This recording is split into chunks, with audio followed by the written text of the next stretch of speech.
Hello and welcome. I hope your coffee is warm because today we're working on a deck tech from one of the top 10 commanders, or one that has been in there for 10 times already, Edgar Markov, who is in colors and is poised to be a very good aggro commander, but who is usually used as a stepping stone towards Mardu control with a life gain finisher, only because vampires often do life gain. And I feel like he shouldn't be a combo commander, he should be an aggro vampire commander, because that is what he wants. So let's give him what he wants. Again, I hope your coffee is warm. Let's dive in. So the game plan is as follows. My curve is lower on purpose. We want to cast vampires very quickly.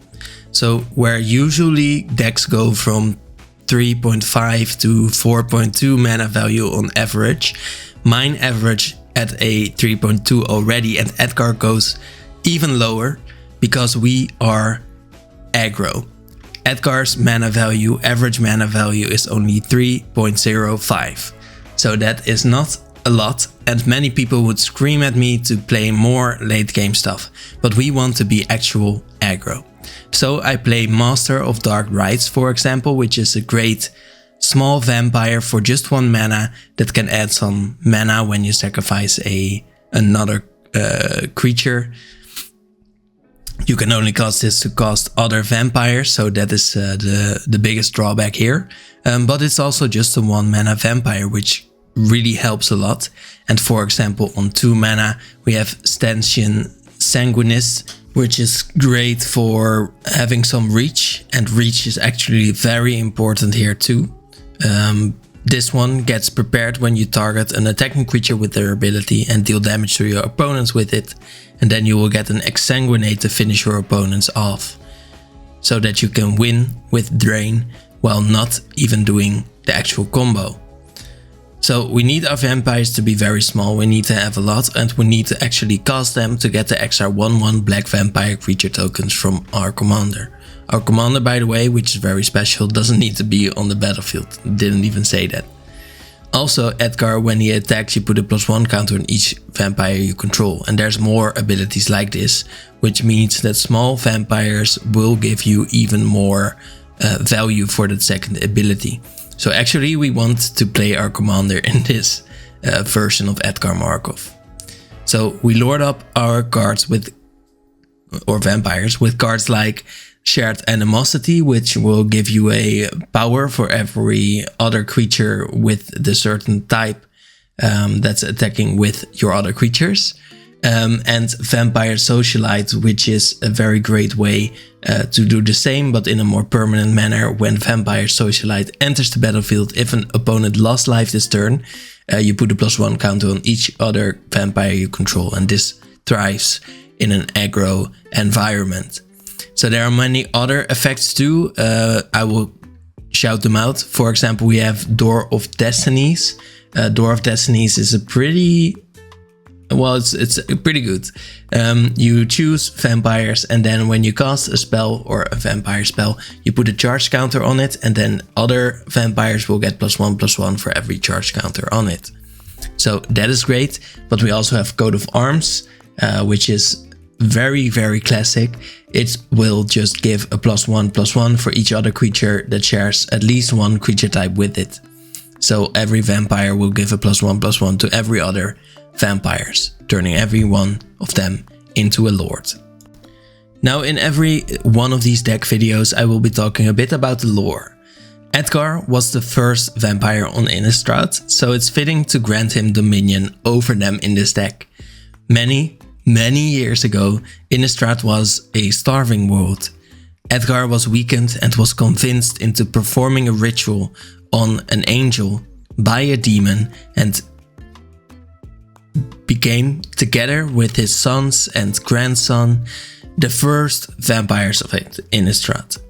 Only Sorin, the grandson, was traumatized by this and became a planeswalker. Meanwhile, Edgar had ADHD and wanted to die when he was bored. As he couldn't, he went to sleep for centuries to awaken and feel something again. The last time he woke up, he was awakened by Olivia Voldaren. from a family that's deranged even for vampire standards. Being confused from oversleeping for 100 years or probably more, Edgar agreed to this marriage. So, his grandson had to save him, but Edgar did not want to be saved from the toxic woman, so the two of them thought, Edgar and Sorin. Edgar started to win, and then he lost, and while Olivia went to Thunder Junction, Edgar probably went to sleep or something, again from a lack of simulation. You can see why he is so popular. No, I'm just kidding. He's a good shell for a combo deck. But we are forcing his lore out today. Today Edgar Markov will be actually a man, a vampire. Other than vampires, we have one of the first vampires in the shape of a planeswalker. The grandson of the great Edgar Markov, Sorin Markov. This man traveled many worlds and always came back to his grandfather just to make sure that Innistrad was safe, because he still felt for it even though he got such a bad upbringing. Sorin, Imperious Bloodlord, is counted as ramp here.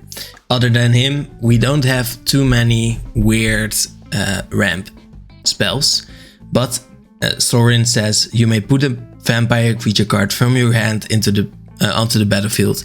This is sort of his ultimate, but you can immediately use the ultimate -3, as Sorin has 4 loyalty counters when he enters the battlefield. So I don't really count this as an ultimate, which is often impossible to use. Sorin can also remove a creature with a lightning drain, dealing 3 damage and then gaining you 3 life. Or he could strengthen vampires slightly, but in a way worse way than Edgar Markov does when he gets onto the battlefield. Of course, Sorin is a lot cheaper to get out there. Other notable ramp-like cards are Urza's Incubator, which is great for Typal decks, and here it will definitely cheapen your vampires into 1 or 2 mana creatures. And Patchwork Banner, which is also a lord, of which we want a massive ton of them. Other things we have is Weird Removal, which is the second one after Sorin Imperious Bloodlord was. This removal is Captivating Vampire, which I think is very good here because we will be creating a bunch of small vampires. Captivating Vampire says that it has the ability to tap 5 untapped vampires you control to gain control of target creature. So you can steal an opponent's creature. It will also become a vampire, which can be very useful in this deck. So you can steal some very strong creatures.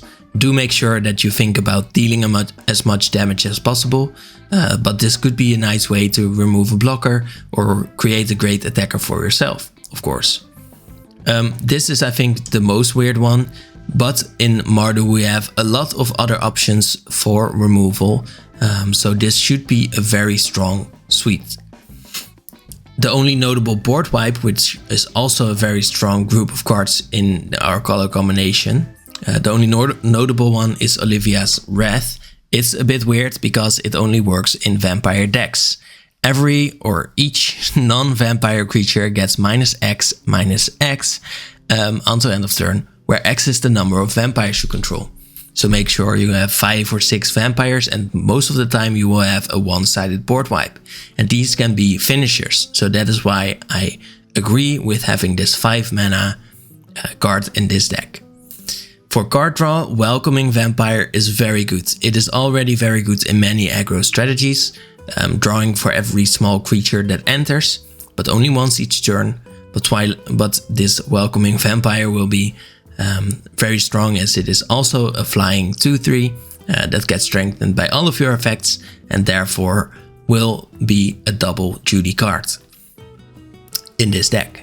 Twilight Prophet, I wanted to talk about it a little bit before, but it will get you a card every turn after you have had 10 permanents out once, so you have ascended.